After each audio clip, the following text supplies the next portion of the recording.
estado en bastante campo por este esfuerzo de analizar y debatir temas tan pertinentes como es la reelección a lo largo de las conferencias, mesas de trabajo que se han desarrollado el día de hoy y el día de mañana en el Congreso del Estado. Asimismo, agradezco de manera particular a los doctores Carlos Gutiérrez, jefe de la Dirección de Estudios de Posgrado de la Facultad de Derecho y Ciencias Sociales, por permitirme participar en esta mesa con los magistrados, Rodríguez Antonio, el magistrado Homero Guadalupe Mercado y la doctora Carolina Mónica. El tema que yo les voy a abordar es la transparencia en los tiempos de la elección. Para ello me permito contextualizar un poco el tema de la transparencia en México. La transparencia, si bien de manera física, a la final de la época de los 70 se ingresa al artículo 6 constitucional de la Constitución Federal, es hasta el nuevo ejemplo, hasta el artículo 2003, la actualización de la Ley Federal de Transparencia y Acceso a la Información Pública Gubernamental, que se reglamenta y instrumenta lo que permite potenciar y generar a lo largo de las entidades federativas la instrumentación y obviamente el marco normativo en la materia, ¿no? Sin lugar a dudas, este fue un avance significativo. Sin embargo, en muchas ocasiones, lejos de facilitar la transparencia o el acceso a la información pública por parte de la sociedad, pues complicó por procedimientos largos, por el poder transparentar la información y dar visibilidad de lo realizado. De esta manera, existieron ciertas modificaciones y adecuaciones a la legislación, pues, ya sea a las constituciones federales y locales o a las leyes en cierto sentido de la materia para permitir dar los principios y bases mínimas que debían de ser observados. De esta manera, pues, en los últimos 3 lustros, la transparencia en México ha ingresado al sistema normativo como una obligación para dar visibilidad de lo realizado por el Poder Ejecutivo, por el Poder Legislativo, por el Poder Judicial, los órganos autónomos, partidos políticos, sindicatos, fideicomisos, personas físicas o morales que ejerzan recursos públicos o realicen funciones públicas. De esta manera, en el contexto de la reforma electoral de 2014 y en el marco de los nuevos planteamientos, figuras y procedimientos en materia político-electoral que a lo largo de este día pues ya se han estudiado de manera a fondo, se ingresa constitucionalmente la figura de la reelección de senadores, diputados federales, locales, municipales, regidores y síndicos. Sin lugar a dudas, esta nueva visión del Estado se genera en un contexto de profunda desconfianza que existe en las instituciones públicas. Por ejemplo, en el año 2015, el estudio de Latinobarómetro indica que el rango de confianza en que se mueven los partidos políticos, el Congreso y el Poder Judicial, obviamente instituciones de la democracia en América Latina, en los últimos 20 años no ha superado los 4 de cada 10 latinoamericanos. En el caso específico de México, a pesar de que el 48% de la población apoya a la democracia, cerca de un tercio de esta no están satisfechos con ella, mientras que el índice de percepción de corrupción que realiza Transparencia Internacional año con año, en los últimos 10 años arroja que no ha rebasado el Estado mexicano la calificación de 3.7, ¿no? Donde 0 obviamente esta calificación indica es una mayor percepción de corrupción y 10 un menor índice de percepción de corrupción, ¿no? Es por ello que la aspiración del Estado debe plantearse bajo una sólida participación ciudadana que se sustente obviamente en la visibilidad de lo realizado, garantizando el derecho de recibir y atraerse información. De esta forma, la transparencia y la reelección tienen estrecha relación, ya que en la medida que los legisladores, presidentes municipales, regidores y síndicos den a conocer su actuación a la sociedad, se podrá ejercer el voto de manera crítica y responsable. El transparentar la actuación de los integrantes del Poder Legislativo y de los gobiernos municipales podrá generar, como ya se ha señalado en las diversas mesas, en primer lugar, una relación más directa entre representantes y electores, al tener que regresar obviamente los legisladores a buscar el voto e informando de su actuar. En segundo lugar, fortalecer la responsabilidad de los legisladores bajo el incentivo de que la reelección quizás aumente la preocupación de los legisladores para desempeñar eficientemente su cargo. Como señaló Alonso Lucambio, un legislador que ha sido electo en un distrito uninominal y quiere reelegirse, tendrá que cultivar a su electorado y explicarle su conducta.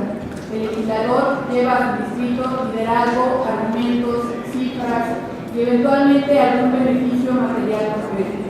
Y finalmente, la profesionalización a los legisladores. En suma, la continuidad de los trabajos legislativos tendrá que incorporar una gestión eficaz por parte de los representantes, transparentando la actuación de los realizados. Para ello, se proponen los siguientes puntos. En primer lugar, no sé si tenga conocimiento, existe a nivel nacional una iniciativa que la han denominado 3 de 3 y que sin lugar a dudas que sea incorporada en la legislación mexicana, pues indicará que se deba de publicar la declaración patrimonial, la declaración de intereses y la declaración fiscal. Esta información, sin lugar a dudas, contribuirá para generar una nueva cultura que se base en una mayor apertura frente al ciudadano de quienes aspiran a ocupar un puesto de representación popular. De manera que el elector conozca quién es el candidato, cuál es su patrimonio al momento de contender a un puesto de representación proporcional, si ha sido responsable de contribuir fiscalmente con los recursos públicos que administra y cuáles son potencialmente los conflictos de interés que puede presentar. En segundo lugar, como segunda propuesta, en el desempeño de su labor, el legislador o integrante del ayuntamiento tendrá que asumir una actitud activa y proactiva.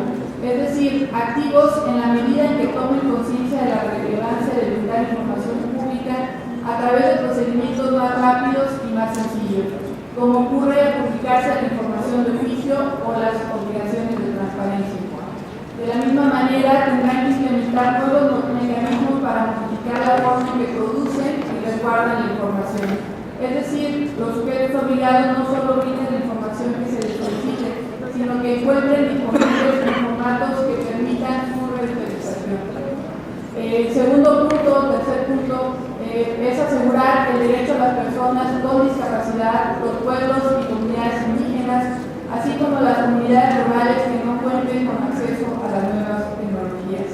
Aspectos que deberán ser compaginados e incluidos en los programas anuales de los sujetos obligados, de manera que todas las actividades que realicen se hagan en perfecta sincronía con las actividades a las que están facultados y obligados, cuidando que no exista duplicidad en las actividades u omisión en su observancia. Una vez que los sujetos obligados incluyan estos aspectos en los programas anuales, establezcan los indicadores y las metodologías de desempeño como se desprende de las obligaciones que mandata el artículo 79 de la Ley General de Contabilidad Gubernamental, publicada en el Diario Oficial de la Federación del 31 de diciembre de 2008, deberán ser evaluados por los organismos garantes y en caso de incumplir alguno de ellos, se podrá sancionar dependiendo de la gravedad de los mismos, sin cargo al erario público en caso de multas criminales. Lo anterior no solo induce a una actitud positiva de los sujetos obligados, sino que reconoce la labor o sanciona a aquellos que incumplan con su obligación o sean renuentes a observar las disposiciones normativas y principios mínimos que aseguran la transparencia y el derecho al acceso a la información pública. Por su parte, en el caso de la proactividad de los sujetos obligados, se sugiere que vayan más allá de las obligaciones antes referidas. Hagan pública aquella información que sea de interés general o para sectores específicos de la población con la finalidad de asegurar el derecho de difundir información pública. En otras palabras, se trata de no limitarse a las obligaciones dispuestas en la normatividad, sino a dar a conocer información relevante a través de mecanismos que faciliten su conocimiento. La proactividad deberá estar basada en un modelo que impulse la transparencia, la rendición de cuentas y la participación ciudadana, propiciando la publicación de información a través de bases de datos abiertos de información en posesión de sujetos obligados, de manera que sea accesible, usable, manipulable, sujeta a modificación y reutilización. La información relevante tendrá que identificarse a través de metodologías que determinen cada sujeto obligado de conformidad a las necesidades y exigencias de los usuarios y posteriormente hacerla pública asegurando la accesibilidad a cualquier persona e inclusive el asesoramiento para su comprensión y utilización. En cada uno de los pasos antes referidos se podrá contar con el asesoramiento y acompañamiento de los organismos garantes, de manera que la proactividad de los sujetos obligados presente grado de homogeneidad en los canales de difusión y tenga un impacto positivo en la sociedad. En suma, los sujetos activos y proactivos en el caso mexicano podrán generar una nueva visión de la reelección que permita una mayor calidad de la información pública, planeación para cumplir con las obligaciones de transparencia, resultados y evaluación de la actividad que realiza cada sujeto obligado, reconocimiento de los sujetos obligados proactivos y sanciones a aquellos que incumplan con sus obligaciones. En consecuencia, se trata de reivindicar la credibilidad de las instituciones públicas, más aún si estas acciones se llevan a cabo en coordinación o participación en el ámbito nacional, local y municipal. De esta manera, y para concluir, la transparencia en los tiempos de la reflexión adquiere un papel fundamental para su implementación e instrumentación al ser el mecanismo a través del cual podrán asegurar que los electores conozcan el quehacer de quienes aspiran a ser reelectos. Por su atención, muchas gracias.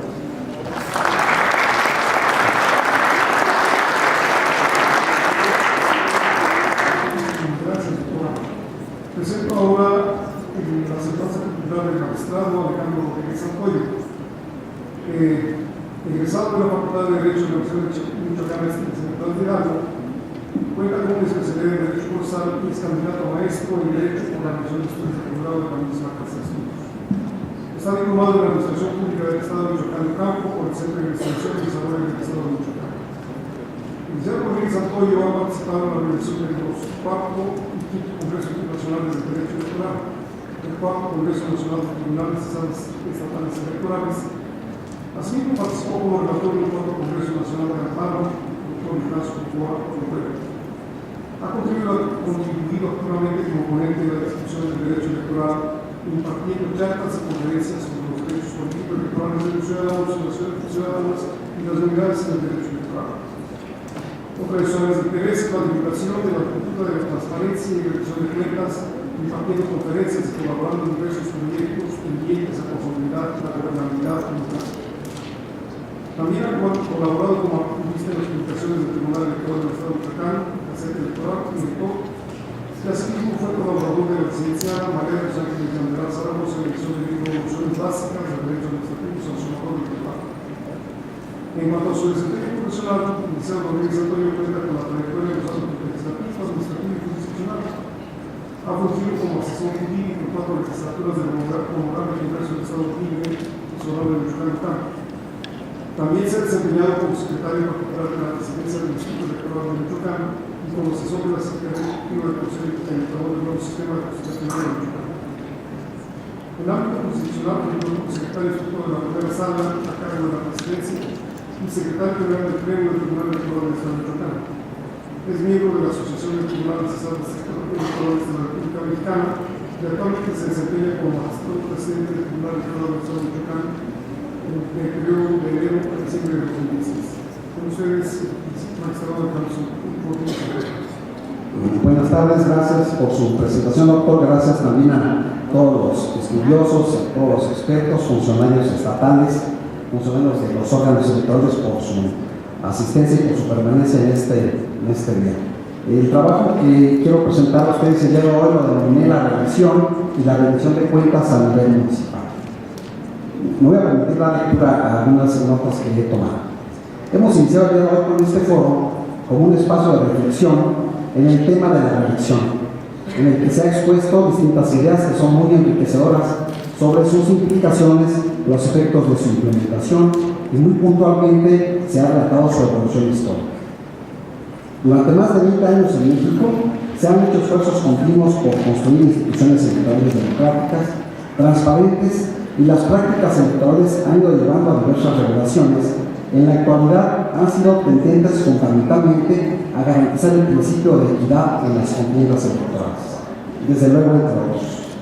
La reforma electoral de 2014 abrió la puerta a otra institución que por más de 80 años estuvo prohibida, contundentemente en la Carta Magna: la reelección inmediata de legisladores y miembros de los ayuntamientos, y recalco, reelección inmediata porque sí podían hacerlo después de un periodo intermedio.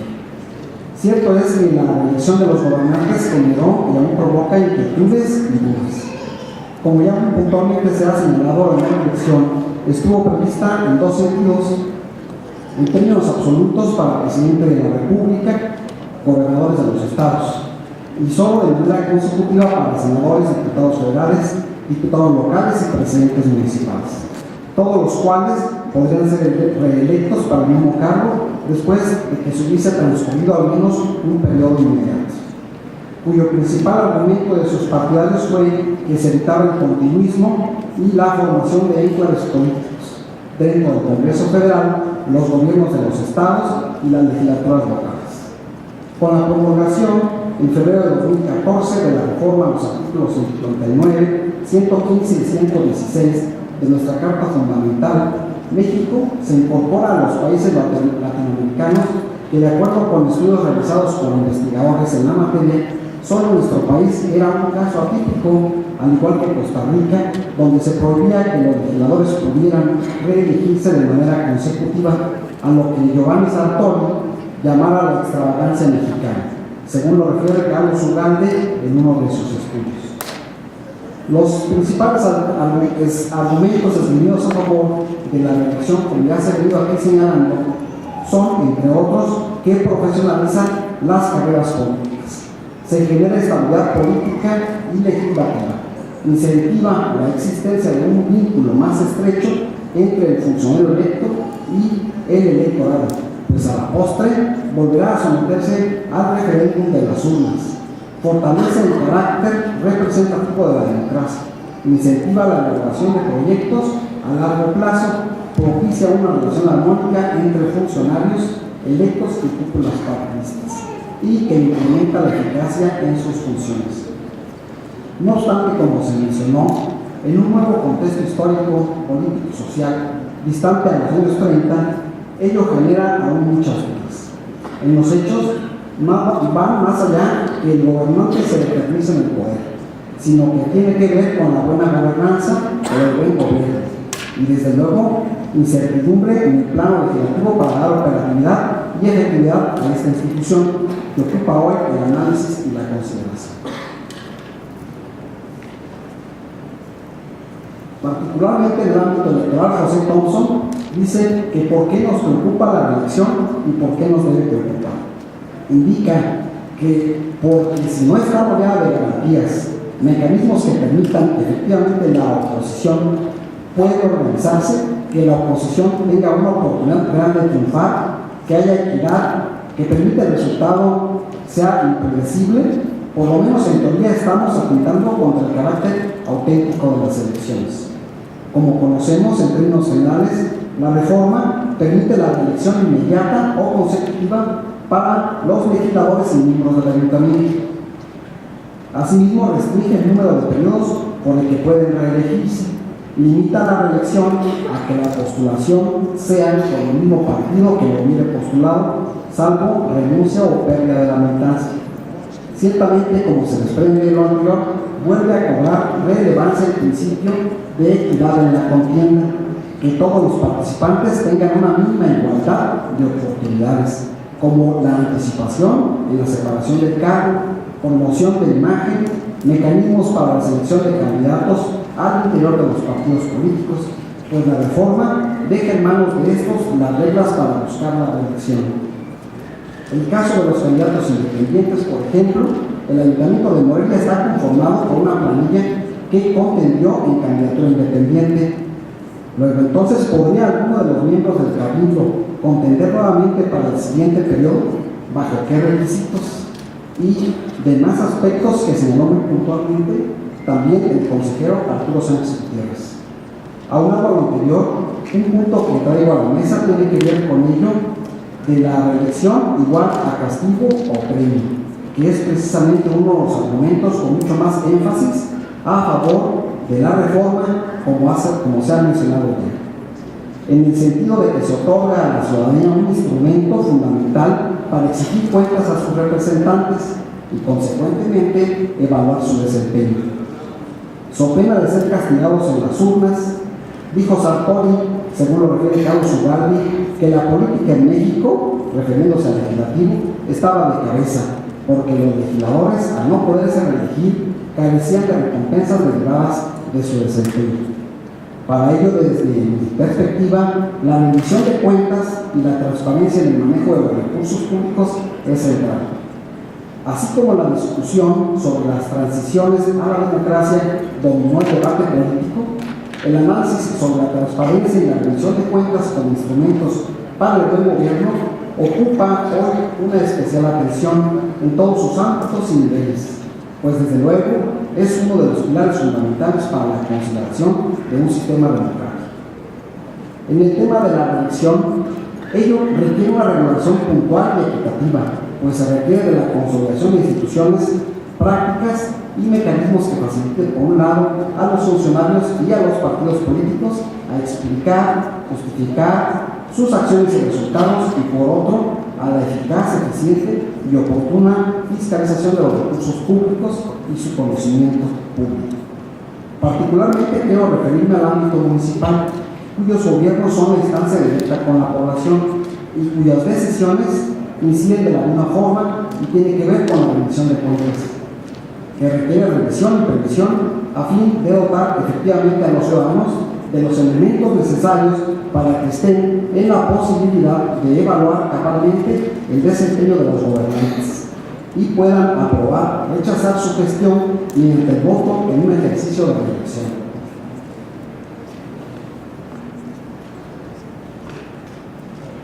Específicamente, refiero el caso de la revisión y aprobación de la cuenta pública municipal, que involucra diversas instancias municipales y estatales. La regulación se encuentra prevista en diversas leyes y los plazos para ello en el extremo ocurre cuando el gobierno ha cesado en sus funciones. Baste como ejemplo citar que en su elaboración y ese procedimiento de revisión intervienen el tesorero, el contralor, el presidente, el cabildo, la Autoridad Superior de Michoacán, las comisiones inspectoras y de programación, presupuesto y cuenta pública, y finalmente el Pleno del Congreso del Estado. Y en cuanto a los plazos, me permito solo resaltar como ejemplo que la fecha de aprobación del dictamen que debe emitir el Congreso del Estado lo puede realizar hasta el 15 de febrero del año siguiente en que fueron presentadas, y en tratándose del último año de ejercicio, por ejemplo, de los ayuntamientos que concluyeron sus funciones en el año 2015, sería hasta el 15 de febrero de 2016, cuando la elección para la renovación de los mismos fue celebrada el 17 de junio de 2015. Como conocemos, la reelección de los miembros de los ayuntamientos quedó establecida en el artículo 115 constitucional, en el sentido de que las constituciones de los estados deberían establecer la elección consecutiva para el cargo de presidente municipal y regidores síndicos por un periodo adicional.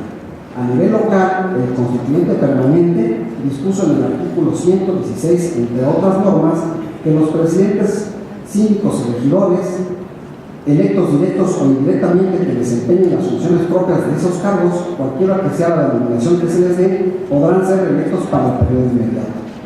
Asimismo, en el artículo 119 de la Constitución local, se establecen los requisitos que se exigen para ser presidente municipal.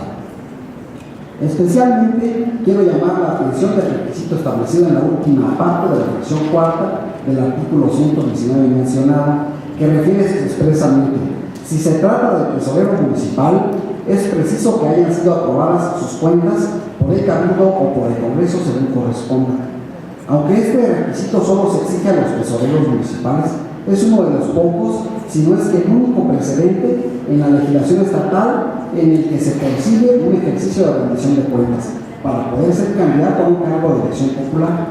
En el caso, presidente municipal, síndico o regidor, consistente en el que le sea aprobada la cuenta pública. En Michoacán, permítanme referir un caso que resulta interesante para el análisis. el cual fue resuelto en el ámbito jurisdiccional del proceso electoral ordinario 2014-2015, el caso Zaguaya, y que culminó con la comunidad de la elección. En el proceso electoral mencionado en la etapa preparatoria de la elección, el Tribunal Electoral del Estado conoció el recurso de apelación TEMRAP 23 de 2015, mediante el cual se impugnó concretamente el registro que concedió el órgano administrativo a un ciudadano para contender como candidato a presidente del Ayuntamiento de Zaguaya, Michoacán. Este ciudadano había fungido precisamente como tesorero municipal del ayuntamiento que estaba en funciones. El partido accionante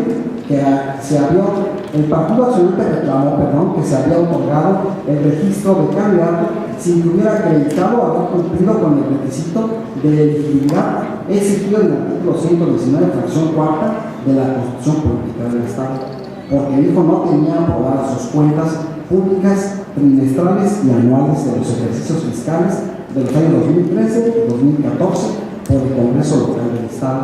En la sentencia dictada por el Tribunal Local para determinar la elegibilidad del candidato en primer lugar, en un ejercicio de interpretación, se determinó cuál era el órgano facultado para aprobar las cuentas públicas presentadas por el tesorero municipal, ante las diversas normas que establecen el procedimiento de fiscalización de las cuentas públicas de los municipios, mismo que está conformado por diversas etapas que se desarrollan ante distintas autoridades municipales y estatales, cuyo procedimiento se encuentra detallado en la sentencia.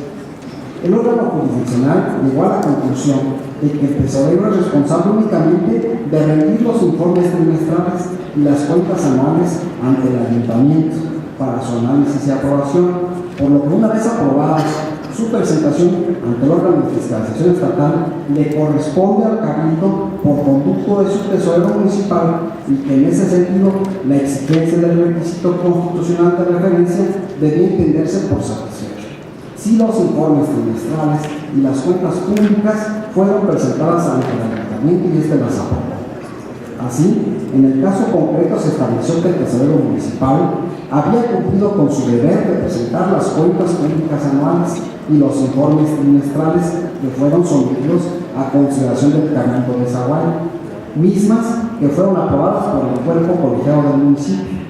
Por tanto, se confirmó el registro de candidato a la presidencia del ayuntamiento de ese municipio.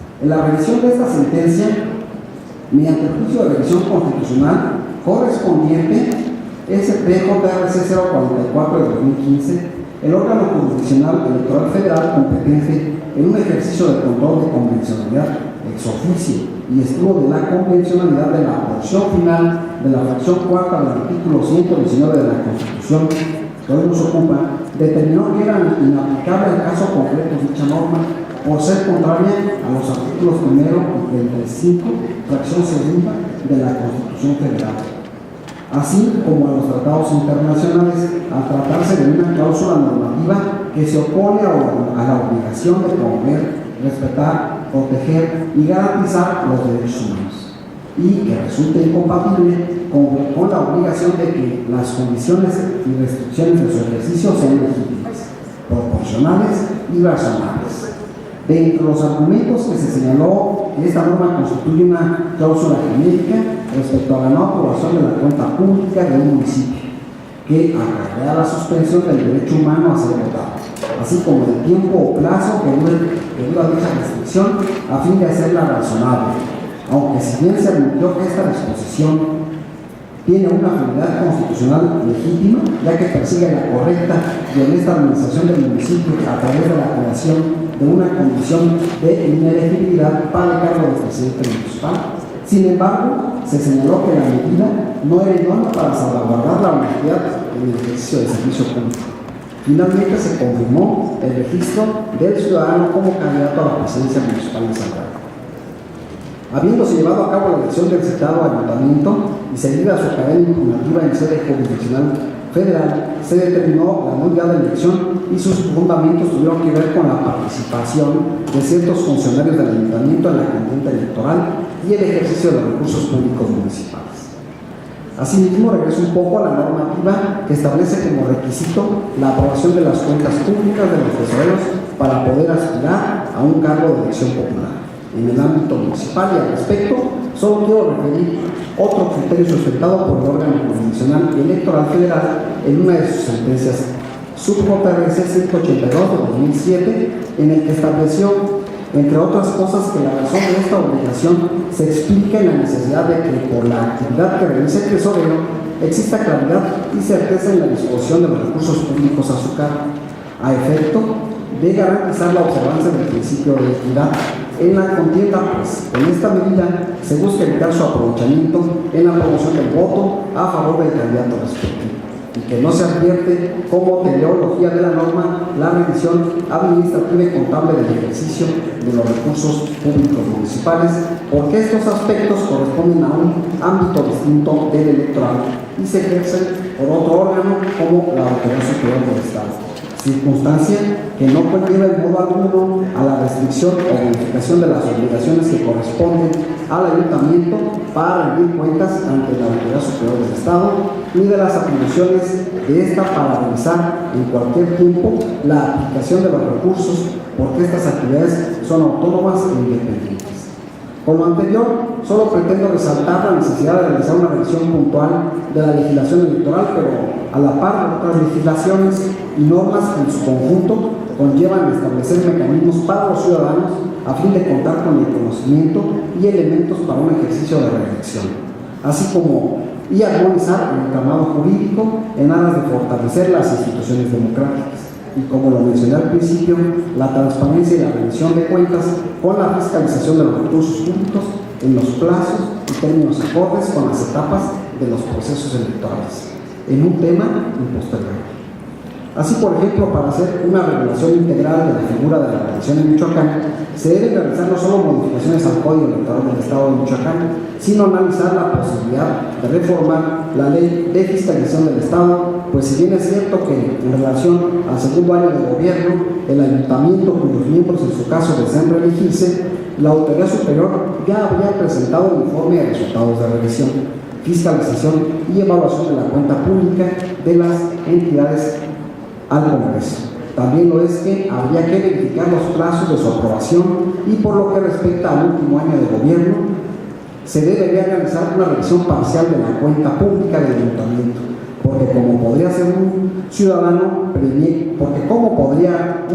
premiar o castigar a sus gobernantes en un proceso de reelección sin tener información fehaciente de cómo los integrantes del ayuntamiento ejercieron los recursos públicos. En dichas modificaciones, para evitar la inconstitucionalidad de la ley ante alguna restrictiva, se deberá cuidar el desarrollo de procedimientos en los que se cumplan en todo momento las reglas del debido proceso.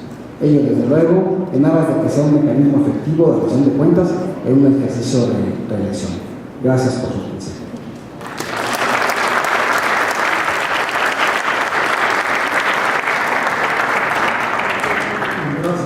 Agradecemos su participación. Presento ahora la semblanza titular de la doctora Carolina Mónica Gilas. Es doctora en Ciencia Política por la Facultad de Ciencias Políticas y Sociales de la Universidad Nacional Autónoma de México y profesora de Derecho Electoral en la propia facultad. Miembro del Sistema Nacional de Investigadores, actualmente se desempeña como investigador en el Centro de Representación Judicial Electoral del Tribunal Electoral del Poder Judicial de la Federación. Es especialista en estudios de la democracia, transiciones y derecho electoral. Sus investigaciones recientes se centran en los temas de libertad de expresión en el ámbito electoral, sistemas electorales y en el tema económico, la reforma electoral de 2014. Sus publicaciones recientes incluyen en 2014 el cuaderno con las cuotas, no sé qué más, las cuotas de género y otras acciones afirmativas, el libro Candidaturas Independientes, Desafíos y Propuestas, y el manual de asignación de representación proporcional, estos últimos en colaboración con Luis Elena Torres. También en líneas jurisprudenciales como sería los artículos del bipartismo detrás de la regulación de candidaturas independientes en México con la revista Justicia Electoral, y en 2015 hacia una nueva época, paridad de género en la reforma electoral de 2014 en el libro El nuevo sistema político electoral mexicano, editado por la Universidad Autónoma Metropolitana de Iztapalapa en el 2015. Recientemente ha concluido la coescritura del libro Hacia una democracia paritaria, revolución de la participación política de las mujeres en México, conjuntamente con Manuel González Oropesa y Carlos Páez. Sí. Les dejo a la doctora Carolina Montero. Gracias, muchísimas gracias.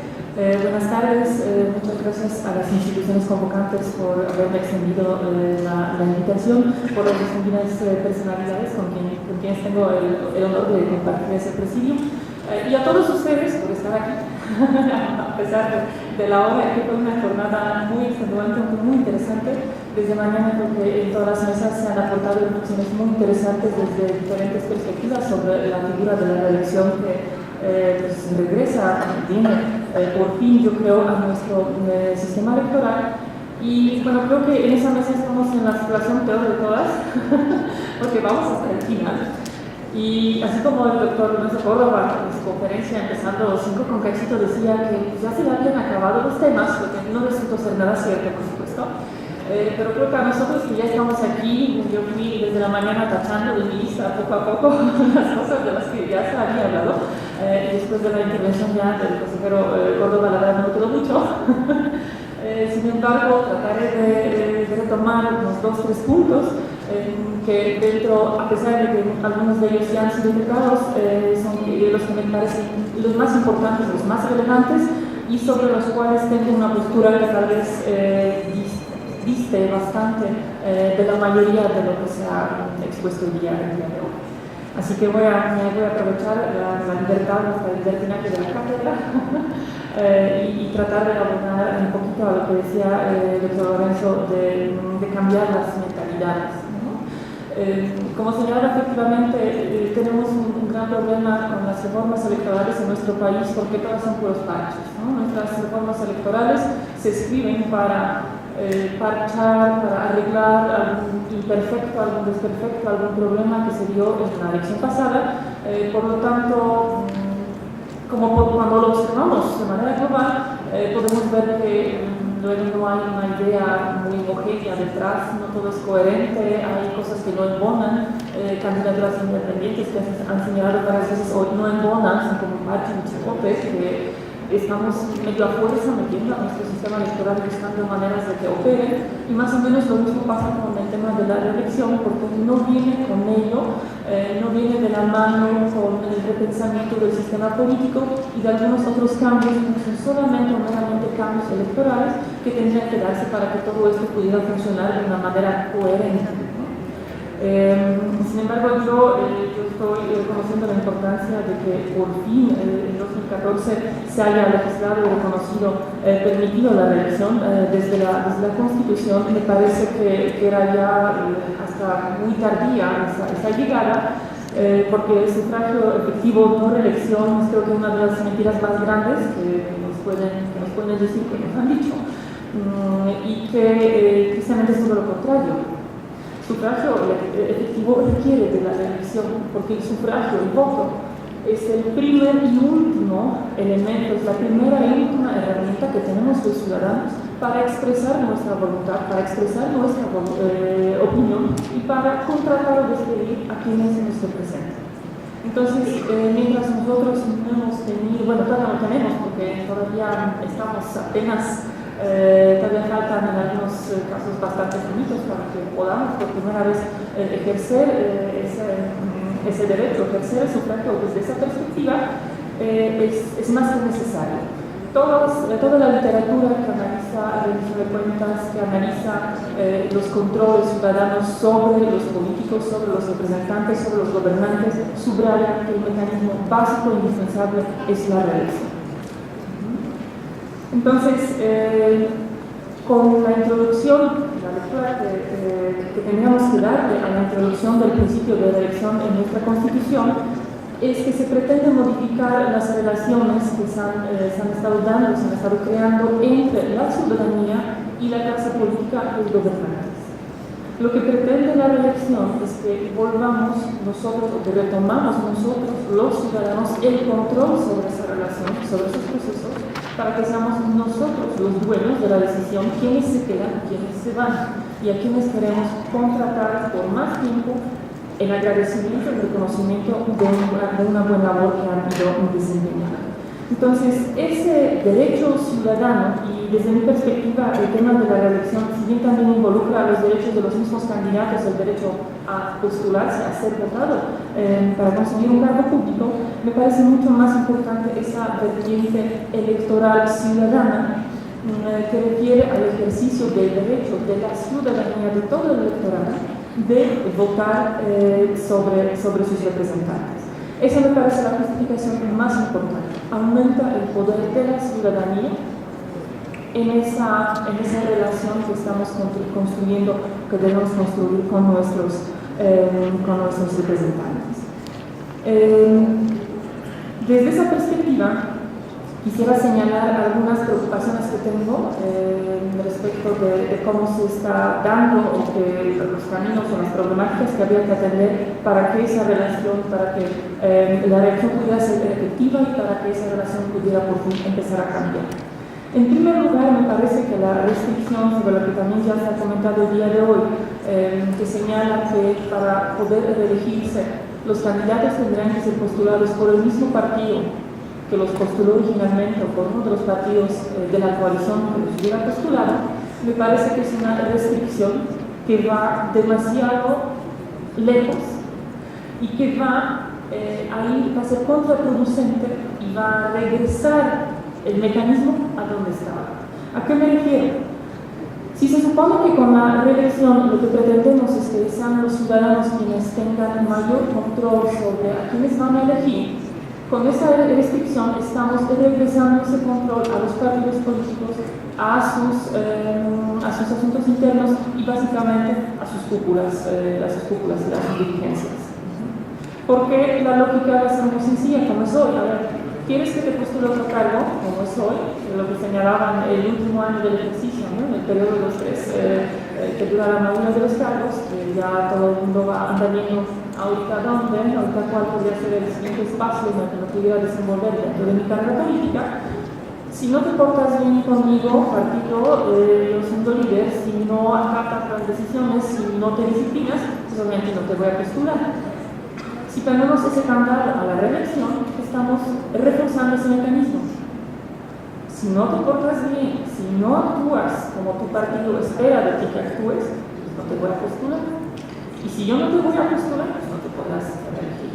Lo que pretenden los partidos con esa restricción es cerrar justamente la puerta a quienes, teniendo méritos propios por el desempeño que han tenido en los cargos, pudieran, en este caso, en caso de algún conflicto interno, de no recibir la nominación a la última hora, salirse o por otro partido o por otra vía o como candidatos independientes. Me parece que no es un fenómeno positivo, porque más allá de analizar entonces por qué si de un lado o de otro lado, un partido de partido, si eso es bueno, si eso es malo, me parece que los únicos que deben decidir sobre si eso es bueno, si eso es malo, si es alguna conducta que aceptan, que premian o que castigan, deberían ser los ciudadanos emitiendo su voto. Más que restricciones desde la ley, más que las autoridades electorales. Creo que somos los ciudadanos a quienes en la última instancia debería pertenecer esa decisión. Otro elemento que señaló el doctor Córdoba, yo me sumo completamente, o tal vez está más rudamente a su señalamiento, tiene que ver con el requisito de separarse del cargo con 90 días de anticipación a la elección. Me parece que incluso en el sistema que hemos tenido antes y que tenemos hoy todavía antes de que se implemente la reelección, me parece que es una regla que más que bien hace daño porque afecta a la gobernabilidad. Si yo elijo de todos modos a mis representantes por un periodo tan breve como son 3 años realmente es un periodo, es un mandato breve, todavía con esa regla que les obliga a retirarse de su cargo antes, en los últimos meses son básicamente meses perdidos, donde viene un suplente, donde viene alguien para encargarse de la oficina, pero que ya no toma decisiones mayores, donde ya no se da continuidad de los proyectos, donde creo que se desperdicia el tiempo y se desperdician recursos. En un contexto de la reelección, ya me parecería casi absurdo obligar a los funcionarios a retirarse, a dejar el cargo durante 90 días, tal vez más. Había incluso propuestas de que eso debería hacerse incluso antes de que inicie el proceso electoral. para que 6 meses, 3 meses, 4 meses después regresen a su nivel mismo. Ese vuelco me parece que no nos lleva a nada bueno. Si se supone que si el funcionario sigue en funciones cuando se pretende elegir, cuando está haciendo una campaña para su reelección, que va a abusar de su cargo, que va a abusar de los recursos públicos para promoverse, ¿qué nos hace pensar que la persona que llega a ocupar ese cargo durante esos pocos meses, que es del mismo partido político, no hace eso, no va a hacer lo mismo? O la pregunta que no pretendo contestar, sino que nada más la quisiera poner en la mesa, ¿lo hemos evitado hasta ahora? Si lo hemos evitado, podemos decir que tal vez la regla funciona, pero si ni siquiera hasta ahora lo hemos podido evitar, no lo vamos a evitar tampoco, no con esa regla futura. Eso se evita con otros mecanismos, con otras reglas y con otros escrutinios. En todo el mundo donde los funcionarios se reeligen, nadie renuncia a su cargo. El presidente Obama, cuando buscaba reelección, no dejó la Casa Blanca en manos de su vicepresidente, de cualquier otro. Ahí te encargo de chingar los 3-4 meses, voy a hacer campaña del cabello. La gobernar es una cosa seria. Yo creo que deberíamos eliminar ese requisito, lo que por supuesto tiene que ver ya con pensar el sistema, la estructura de manera mucho más amplia, porque no es solamente lo electoral. No todo corre por lo electoral, no todos los problemas que tenemos en nuestro sistema político lamentablemente se pueden resolver por lo electoral, corren por muchas otras cosas también, pero creo que ese problema es algo de lo que nos tenemos que hacer cargo hoy aceptando la regresión. O sea, no es viable que estén dejando el cargo por unos pocos meses para una campaña de regresión, no tiene ningún sentido. Y en todo el mundo, en los países democráticos que permiten la reelección, usualmente, por supuesto, se endurecen las leyes que tienen que ver con el uso indebido de los recursos públicos, de la oficina, y hay un rol muy importante, no solamente de otras instituciones, pero también de la sociedad civil y de los periodistas, de los medios de comunicación, en estar vigilando a los candidatos en ese tipo de situaciones, para prevenir o para denunciar cualquier uso de ese tipo, cualquier abuso, cualquier área que se puede presentar, ¿no? Y lo podemos ver en la prensa internacional, en casos franceses, en caso alemán, en caso estadounidense, donde luego dicen, sí, fue en el avión público, pero también ha tenido una reunión que tuvo que ver con la campaña y ya está levantando el grito al cielo para evidenciar esas prácticas. Hay, por supuesto, también lo que nos toca por parte ciudadana es reaccionar ante esos abusos de la mejor manera que puede ser la ciudadanía, utilizando el voto como problema, como castigo. Ahí sí necesitamos hacernos cargos de esa parte. Por otro lado, otro problema que creo que se va a estar presentando tiene que ver ya con las postulaciones. Ya hoy, hacer las listas, postulaciones de candidatos vía mayoría relativa, RP, también los municipios, con las reglas que tenemos, es cada vez más complicado, la falta de género, distritos no perdedores, todas las demás reglas que existen. Si a eso vamos a sumar la reelección, también creo que va a ser un poquito más difícil estar haciendo ese rompecabezas. Y especialmente, habría que preguntarnos, por ejemplo, ¿qué va a tener prioridad? ¿No? Una mujer que se quiere reelegir frente a un hombre que se pretende elegir frente a una mujer, ¿cómo vamos a atender esa problemática? Y finalmente el tema de la vida interna de los partidos políticos, porque la reelección va a tener que afectar también esa dinámica. Con ese candado que tenemos, la verdad, la libran bastante bien, pero si se lograra levantar en algún momento, también tendría que modificar de manera importante las dinámicas de las elecciones internas en los partidos políticos. Que podríamos, por ejemplo, perdonar donde hay un candidato a elegirse, aceptarlos como candidatos de unidad por esta vez. Casi siempre va a ser algo en interés del partido político, volver a postular, usualmente van a estar en su mayoría postulando a quienes busquen reelección. ¿Va a ser válido no tener contienda interna o si no, hasta dónde exigir esa contienda democrática? Esas son las preguntas que también habrá que contestar en el futuro. Desde todo ello me parece que reelección en general, desde mi perspectiva, es más que un peligro que siento que se trata de mucho. me parece una gran oportunidad. Me parece una gran oportunidad para, por un lado, profesionalizar nuestra clase política, para poder generar políticas públicas a mediano y largo plazo, que es algo que también se ha señalado mucho hoy y que es algo de lo que realmente carecemos. Y de manera muy importante me parece que es una oportunidad para la ciudadanía. Yo creo que la cierta apatía o cierto rechazo que podemos encontrar en los ciudadanos hacia los partidos, hacia el sistema político, hacia la participación electoral, etcétera, etcétera, creo que en parte es una postura racional.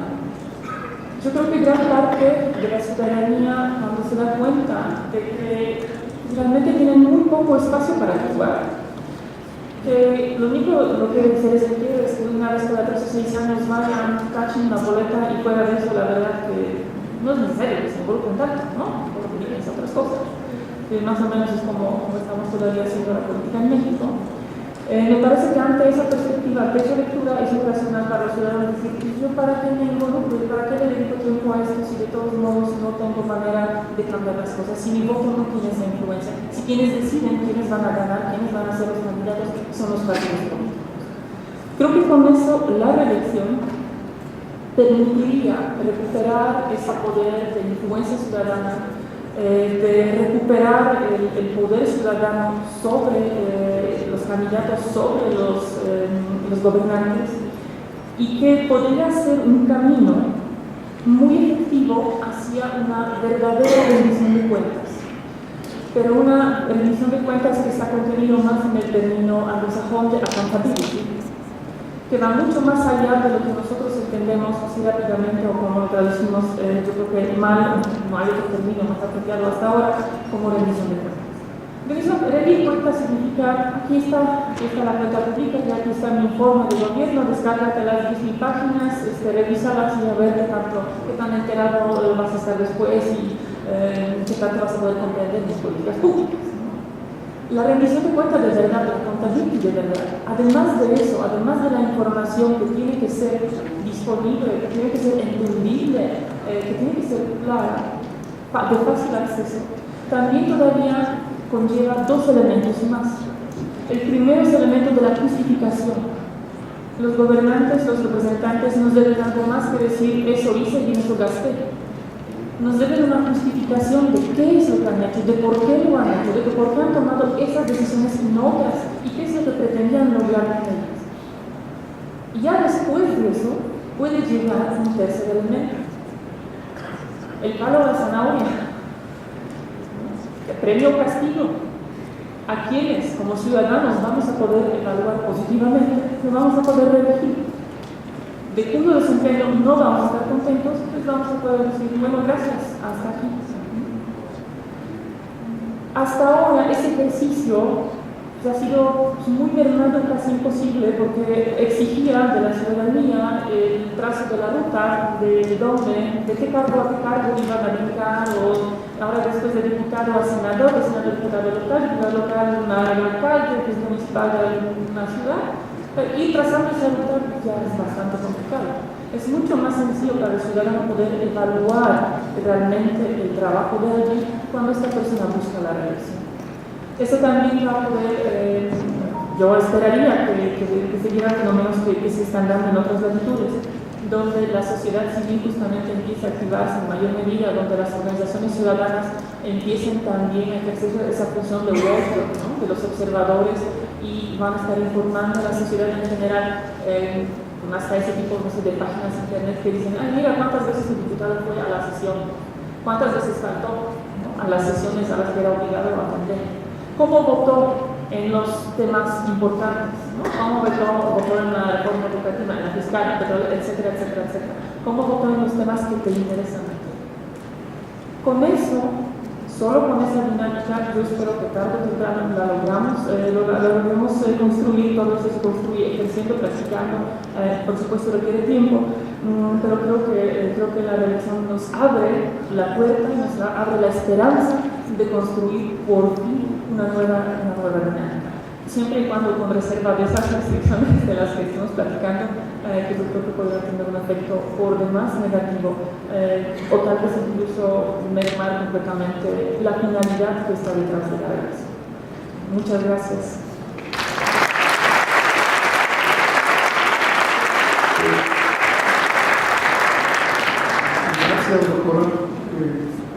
Presento ahora al doctor Roberto Valdovinos Mercado. Él es doctor en Derecho, miembro del Sistema Nacional de Investigadores de Derecho, coordinador de la Junta del Consejo Directivo de la Asociación de Tribunales y Salas Electorales de la República Mexicana. Es miembro del Consejo Superior de Abogados Doctores y Doctores Honoris Causa. Miembro del Instituto Balear de Historia, está inscrito en la Consejería de la Presidencia del Consejo Balear y Parlamento de Mayor de España. Es autor de varias obras, incluyen libros y artículos, profesor de la Facultad de Derecho y Ciencias Sociales de la Universidad Mexicana de San Antonio de Hidalgo, así como en la Comisión de Estudios de Posgrado de la misma institución. Ha desempeñado diversos cargos con el Poder Social de la Federación y actualmente se desempeña como magistrado del Tribunal Electoral del Estado de México. Por favor, gracias. Buenas noches a todos. No voy a demorar mucho porque ya es tarde y ya es demasiado tiempo que hemos estado aquí todos. Mi plática la traía en 4 puntos, solamente la voy a reducir a uno para efectos de darle agilidad a esto, pero más que ya, como bien dice la doctora Carolina, son temas que ya abordaron y no me dejaron nada. Pero principalmente pues porque ya es un poquito tarde, es en antecedentes históricos y posibles posturas. De los antecedentes históricos, pues como bien lo hizo el doctor Córdoba, él se refirió a todo lo que ha sucedido en nuestro estado mexicano. Entonces, yo nomás puedo citar unos países que tienen la figura de la reelección, la cual pues, fue introducida en nuestra máxima ley el 10 de febrero de 2014, concretamente en el artículo 59, y que son Argentina, Bolivia, Chile, Paraguay, Venezuela y Guatemala, países que tienen puesta esta figura. Entonces, creo que de una u otra forma viene a ayudar a nuestro Estado mexicano en cuanto a lo que es todo lo referente a los partidos políticos y actores políticos. Me voy a ir de lleno a algunas de las posturas. Aquí, la primera que yo menciono es, y que también la puntualizó el doctor Córdoba, facilitaría la profesionalización de los parlamentarios. Yo aquí hago un poco en lo que él decía, pero yo lo hago de esta forma. Yo lo separo, por ejemplo, el Poder Judicial de la Federación tiene una escuela judicial donde capacita a todos sus funcionarios, desde actuarios, secretarios de juzgado, secretarios de tribunales colegiados, secretarios de estudio de cuenta de la Suprema Corte de Justicia de la Nación y jueces de distrito. ¿Por qué? Porque está visualizando de tal forma que cuando estos lleguen a esos cargos de jueces o magistrados, lleguen ya con una escuela, entre comillas, que no es de la mejor manera desde mi punto de vista. Esos cursos siempre son a la parte que trabajas, los toman, ¿no? Entonces, pero al final estamos viendo que están capacitando, situación que creo yo que con esta figura, por llamarlo de una forma, que es la reelección, ayudaría a los legisladores en cuanto a este tema. Otro que también creo yo que es importante, que se daría continuidad y seguimiento a las agendas y proyectos legislativos. ¿Por qué? Porque en muchas ocasiones presentan algún trabajo, pero por los tiempos, como también lo comentaba el doctor Córdoba, a veces no es suficiente. También sabemos que los problemas sociales empujan en ocasiones a hacer o presentar alguna propuesta y por los tiempos, en el caso mencionando los legisladores del Estado de Michoacán, son por 3 años. Entonces, en ocasiones me parece que el tiempo no es suficiente y quedan en el congelador, y eso por un lado, y por otro se queda a medias un trabajo que llevó a cabo un legislador que no concluyó y que difícilmente los que vengan o alguno de los nuevos, de alguna forma, lo pueda tomar y darle continuidad. Se marca una relación más directa entre el actor político y el gobernado. ¿Por qué? Porque que también es un punto que ya tocaba la doctora Carolina. Creo que desde el momento que un legislador sabe que puede reelegirse, lo obligan a tener un poquito más, no digo que no lo tengan en la actualidad, pero sí estar en constante comunicación con su distrito para efectos de que no ser castigado, al momento que se va a elegir, debemos dar su voto de confianza. Entonces, eso por un lado. Por otro, porque desde mi punto de vista se pueden fijar planes de trabajo corto, mediano y largo plazo. Desde el momento en que un legislador ya tiene dentro de sus planes que va a trabajar en ese sentido, es decir, que se va a elegir, puede plasmar o proyectar ese tipo de trabajos. ¿Por qué? Porque sabe que a largo plazo, bueno, si él puede volver a elegirse, estamos hablando que sería un término de 6 años, por mencionar un lapso de tiempo. Entonces sería mucho más factible que pudiese concluir con el trabajo. De lo contrario, por los 3 años, y como también lo comentaba el doctor Córdoba, en ocasiones es muy complicado fijar o llevar a cabo un proyecto de esta naturaleza. ¿Por qué? Porque muchas veces llegas y en lo que te empiezas a familiarizar con todo lo que es lo referente al ámbito legislativo, te pasa un año, puede ser un poquito más. Entonces, ya te queda muy corto tiempo, entonces no es posible que muchos o que algún proyecto que tienes lo puedas concluir. Entonces, desde mi punto de vista, considero pues, que esta figura que se ha introducido en nuestra Constitución Federal y ahora en la local, pues sí puede traer beneficios. Desde mi punto de vista, me parece que esa es una cuestión ya de cada funcionario. ¿Por qué? Porque cada legislador, desde el momento que está en el Congreso, él puede determinar en qué va a trabajar, cómo va a trabajar y hasta cuándo, qué tan largo podría ser ese proceso del proyecto que está presentando. Entonces, creo que eso le puede dar continuidad a varios proyectos legislativos que, insisto, desde mi punto de vista, estimo que se quedan luego en el congelador y que difícilmente, cuando llega otro, le da continuidad a estos trabajos. Los cuales en ocasiones son muy buenos, pero que se quedan ahí precisamente por la falta de tiempo.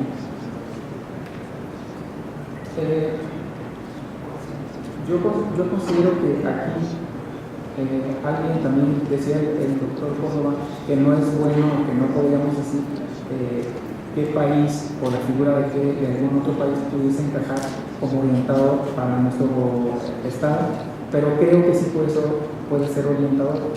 Y estoy convencido que puede ser orientador porque incluso nuestro máximo tribunal del país lo ha hecho. Incluso hay una resolución que a lo mejor más de algunos de ustedes la conocen, que la primera sala de la Suprema Corte de Justicia de la Nación se pronunció en cuanto al uso de la marihuana. Esa es una resolución muy interesante desde mi punto de vista, porque nuestro máximo tribunal del país tomó precedentes de tribunales constitucionales alemanes, de estudios de países como Uruguay, como Estados Unidos, pero únicamente lo hizo pues con una finalidad orientadora en cuanto a que en esos países se hace uso de esa droga, por llamarlo de una forma. Obviamente no fue lo único en lo que se apoyó, fueron otros diversos estudios que llevaron a cabo diversas instituciones en el país, pero a lo que voy que sí puede ser orientador como lo ha hecho nuestro máximo tribunal del país. Entonces creo que podría analizarse algunas figuras de otros países que la tienen, cómo están contempladas, cómo están regidas, y eso podría ayudar por lo menos para hacer como un punto de partida, si no es que orientador, y algunas cuestiones pues plasmarlas y utilizarlas para efectos de trabajar sobre lo que está pendiente para los señores legisladores. Ya todo está dicho, son unos aspectos que considero que, aunque ya lo dijeron, bueno, insisto en esta parte, dije que iba a ser breve. Por mi parte es todo, les agradezco. Buenas noches a todos.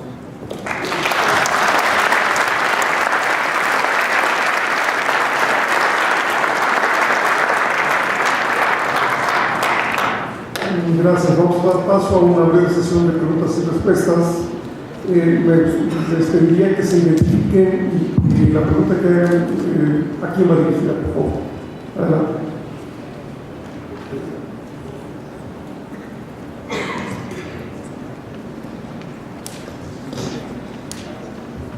Gracias, buenas noches. Mi nombre es César Alcántar y vengo del Instituto Electoral de Michoacán. En atención pues a que ya estamos aquí, voy a ser breve. La pregunta va dirigida, bueno, ahora sí a quien guste contestarla, es algo amplio. Del análisis de las conferencias podemos advertir que, bueno, uno de los pasos que fue incompleto en la reforma es que el sistema de comunicación social establecido en el artículo 134 pues está limitado. En ese sentido, mi pregunta sería algo más práctica. ¿El Congreso del Estado debería de esperar a que este artículo fuera enmendado a nivel constitucional para el efecto de no caer en imprecisiones que pudieran tener como consecuencia la eventual inconstitucionalidad del Código Electoral o sus reformas? Gracias.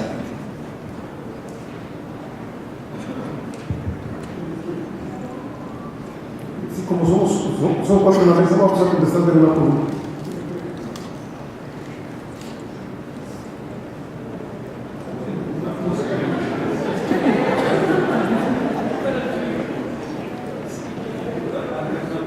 Ok, vamos a anotar las preguntas entonces. ¿Alguien más? Adelante.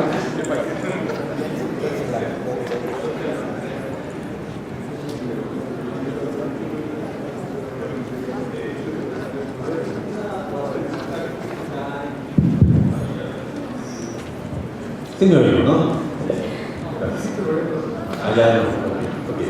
Que está implícita es una preocupación que está implícita prácticamente en todas las disposiciones, tanto las de esta mesa como las de otro día. Perdón, las de más temprano. A ver, los que se quieren reelegir, sobre todo si tienen cargo de gobierno, cargo administrativo como un presidente municipal, ¿cómo podrán hacer campaña? Bueno, ya plantearon muchas dificultades. O cambiamos las leyes que impiden que haga campaña, o que inaugure obras, o que entregue, o que realice programas, o lo paralizamos. Bueno, la pregunta para todos es, si a lo mejor la responden entre todos por partes, es ¿cuáles serían las reglas, digamos, las otras normas legales que tendrían que modificarse para adecuarse a las dos posibilidades? Que pueda hacer campaña con libertad, y yo creo que si no la puede hacer, que mejor que no participe, ¿no? O bien separándose del cargo, de todas maneras tendría una serie de restricciones, incluso ya por tesis jurisdiccionales. Entonces, la verdad es que quizás sea esta la mayor dificultad que tengan los legisladores para resolver este encuentro. Y espero que ustedes nos ayuden a resolverlo. Gracias. ¿Otra pregunta?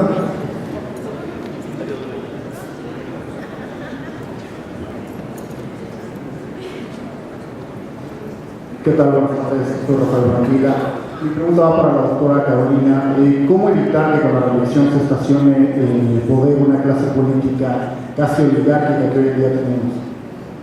Gracias. ¿Alguna otra pregunta?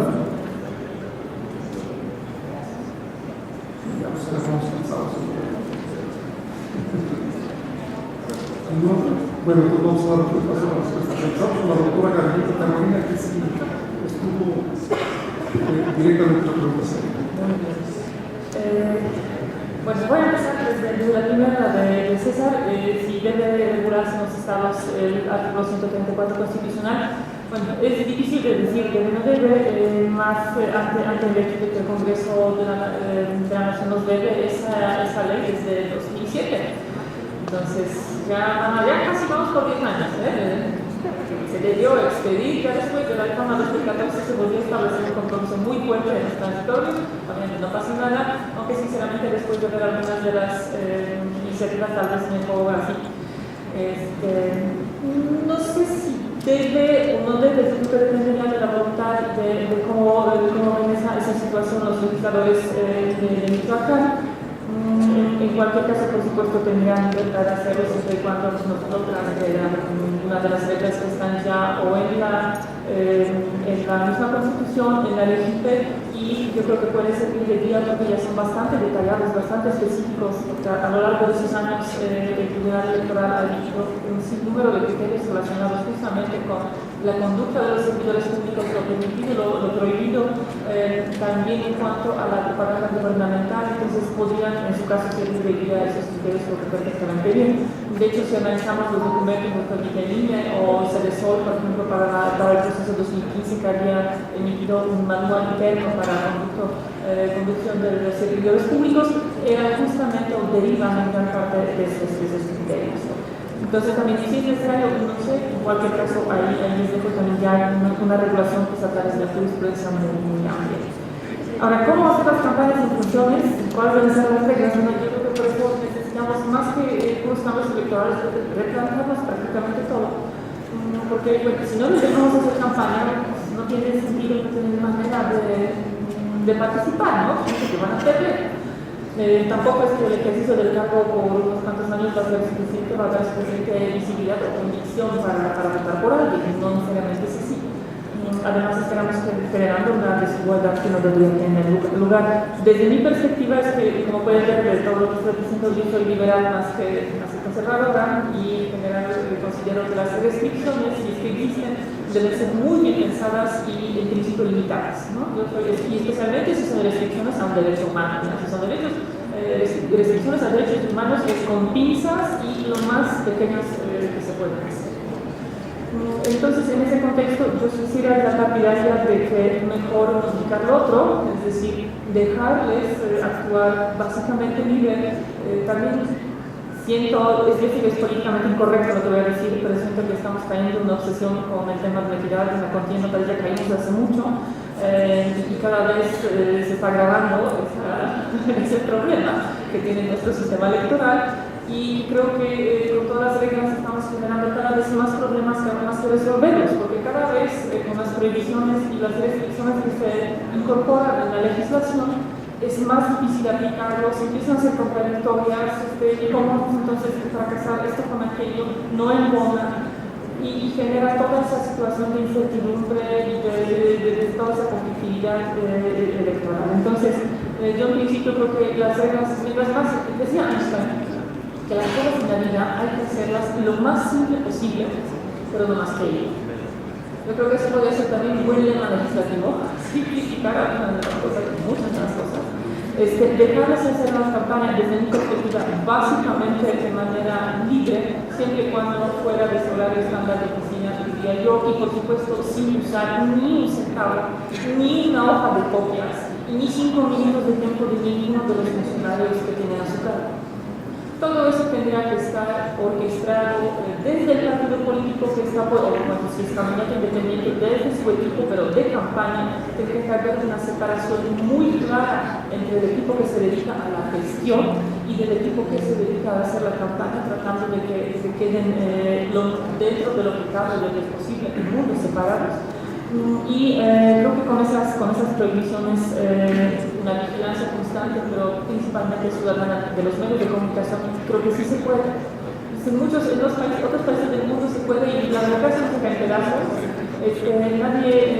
Nadie habla de que las elecciones no son igualitarias, todo funciona bien, ¿no? A veces también, yo sé que en México en muchos sentidos tiene sus particularidades, cada país es diferente, cada lugar es diferente, pero creo que tampoco es para tanto, ¿eh? O sea, tampoco nuestra idiosincrasia nos hace únicos y excepcionales en el mundo. Hay muchos otros países que tienen problemas, se enfrentan a problemas similares o que ya los han resuelto de alguna manera. Y en tema de elección, también creo que la respuesta de Lorenzo Córdoba hace rato de que no hay como un ejemplo a seguir, se debe a que la mayoría de los países simplemente no lo regulan. Si revisa la legislación de, no les quiero mentir ni dar un número, pero de la gran mayoría, el 80% de las leyes electorales en los países donde se permite la reelección, no van a encontrar nada. No van a encontrar nada que diga cómo pueden hacer la campaña, a qué hora, de qué día, que si fin de semana o 5 semanas, si es miércoles se puede o no. No hay nada de eso. Probablemente ni siquiera haya nada, porque en los países donde no hay una limitación cierto número de mandatos, probablemente ni una palabra vamos a encontrar reelección en la ley electoral, ¿no? Entonces, y funciona, es mucho cultura política, ciertos acuerdos que hay que respetar. Y ya brevemente para terminar, ¿cómo evitar que se estacione? Eso es en manos de la ciudadanía. El hecho de que experimentamos la reelección no quiere decir que se van a reelegir. Ahí sí, señores y señoras, las cosas están en nuestras manos, no en manos de nadie más. Depende de la ciudadanía, del voto ciudadano, si se van a ir o si se van a quedar. Y por más que les pongamos límite de periodos o por más que pongamos incluso, como hasta ahora, la prohibición de reelegirse, tampoco es que pura sangre fresca en cada ocasión, ¿verdad? También es cierto ese reciclaje de las élites, siempre lo va a haber, eso no es necesariamente negativo, me parece mucho mejor cuando es claro, cuando es transparente y cuando a todo el mundo le queda claro dónde está y a dónde va, ¿no? Desde estar haciendo esas circunstancias bastante claras. Entonces, ¿cómo evitar? Simplemente informándose y educando a la conciencia, ¿no? Creo que es la única de esa manera. Y también en los países que incluso no tienen una prohibición, una limitación a cierto número de periodos, tampoco es que se relige el 100%, también siempre hay cierto porcentaje de los que llevan mucho tiempo, otros medianitos y siempre hay alguna cantidad de sangre fresca de nuevo ingreso, digamos, en la política en cierto año. Entonces yo creo que ese sistema naturalmente se va a estar regulando, pero principalmente está haciendo a los ciudadanos. Muchas gracias por ese tema. ¿Alguien más quería hablar? Pues para continuar con las respuestas, con el tema que está tocando nuestro amigo Jaime Rivera, yo soy un convencido de que la cultura político-electoral va en aumento. Particularmente en Michoacán, los partidos políticos ciudadanos cada vez acuden más al Tribunal Electoral y esto me da una certeza y me confirma lo que pienso. Conocimos en el proceso electoral arriba de 1.400 medios de información. Es un elemento que también me da la pauta para saber que la cultura político-electoral va en crecimiento. Sin embargo, en este tema sí sería un poco más conservador, Jaime, porque el tema de hacer campaña o no hacer campaña, me parece que tendríamos que valorar cuál de las dos actividades se apega más o va más con nuestro principio de equidad, que es muy cuidado en nuestros procesos electorales. En esa idea, y en estos términos, yo me pronuncio porque sería mejor que renunciaran a nada. De tal manera que se abona en ese tema aún más al principio de equidad, dada también la cultura de la desconfianza que ha privado en los procesos electorales. Me parece que también ese es un tema que todavía nos ha costado mucho trabajo superar, el tema de la desconfianza. Tenemos un código electoral muy amplio, muy vasto, con muchas actividades a veces un poquito ajenas a la actividad propia del órgano administrativo, ¿no? Ustedes van muy bien en el instituto. En el INE igual, hace unos años recuerdo, en las primeras participaciones que tuve yo en procesos electorales, hacíamos un calendario electoral de nuestro código y lo hacíamos en una ficha plena. Todas las actividades que hacía el órgano electoral y los partidos políticos las resumíamos en una tarjeta perfectamente bien definidas todas las actividades y ahí se resumían. Y en la actualidad tenemos verdaderos compendios. Don Jaime no me va a dejar mentir, Quintero y mi amigo Jaime Rivera, tanto en el INE como en el DIAN hacemos verdaderos compendios de las actividades que tiene que desarrollar la autoridad administrativa. ¿Sí? Y tenemos procesos electorales sí, con un nivel ya de confianza muy elevado en sus resultados, pero también pues todo ello ha derivado de la cultura de la desconfianza, que sobreregulamos las cosas. Entonces permítanme pronunciarme en favor de que renuncien también al cargo con la debida anticipación para que inicien campaña en igualdad de circunstancias con los nuevos aspirantes, con los nuevos candidatos. Y además eso abonaría también en el tema del uso de los recursos públicos, porque porque siendo presidente municipal, pues será muy difícil para ustedes en el órgano administrativo determinar si fue a un acto de campaña con recursos públicos o si lo sacó de su cartera. Entonces creo que evitaríamos ese tipo de situaciones.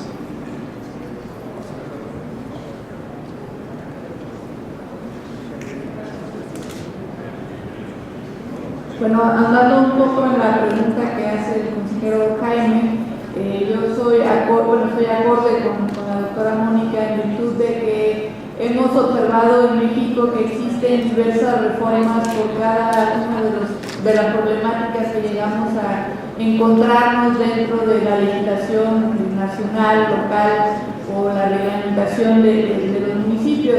De esta manera, pues más que modificaciones legales, pues lo que ocupamos es la generación de una nueva cultura de político electoral, si bien ha ido avanzando, como menciona el magistrado, pues ya se observa otra dinámica en la sociedad. Sin lugar a dudas aún falta mucho, en tema de la reelección apenas pues ha sido implementado en el Estado mexicano y en los próximos años veremos cómo resulta, ¿no? Y por ello no quiere decir que pues se harán miles de modificaciones legales mientras no existan pues obviamente una cultura en la sociedad, en los representantes políticos, en los electores, pues obviamente ninguna institución, ningún mecanismo pues tendrá plena eficacia, ¿no? Se requieren de distintos elementos para que confluyan y tengan la funcionalidad que se requiere, ¿no? Entonces yo sería pues partidaria de que pues persistan en el cargo que